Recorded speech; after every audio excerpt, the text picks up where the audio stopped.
കശുവണ്ടി അഴിമതിയുമായി ബന്ധപ്പെട്ട കോടതിയലക്ഷ്യ കേസിൽ കടുത്ത വിമർശനം തുടർന്ന് ഹൈക്കോടതി. കോടതിയലക്ഷ്യ നടപടികൾ തുടരേണ്ട ഗൗരവമുള്ള കേസാണെന്നും ഒരിളവും പ്രതീക്ഷിക്കേണ്ടതില്ലെന്നും കോടതി വ്യക്തമാക്കി.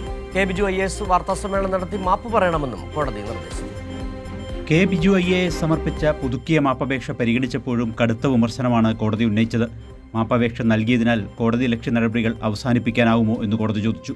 കോടതിയലക്ഷ്യ നടപടികൾ തുടരേണ്ട ഗൗരവമുള്ള കേസാണിത്.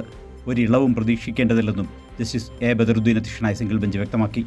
പ്രോസിക്യൂഷന് അനുമതി നൽകിക്കൊണ്ടുള്ള ഉത്തരവിലെ പരാമർശങ്ങൾ അംഗീകരിക്കാനാവില്ല. കോടതിയെ അപമാനിക്കുന്ന നടപടിയാണ് ഉദ്യോഗസ്ഥൻ്റെ ഭാഗത്തുനിന്നും ഉണ്ടായത്. 17 വർഷം സർവീസുള്ള സീനിയർ ഉദ്യോഗസ്ഥനാണ് ഇത്തരമൊരു ഉത്തരവിറക്കിയത്.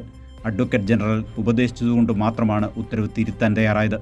ഉത്തരവിൻ്റെ പകർപ്പ് CBIക്ക് നൽകാതെ പ്രതിക്ക് നൽകുകയാണ് സർക്കാർ ചെയ്തത്. പ്രതിയായ INTUC നേതാവ് ഉത്തരവ് വാർത്താസമ്മേളനത്തിൽ വായിക്കുകയും ചെയ്തു.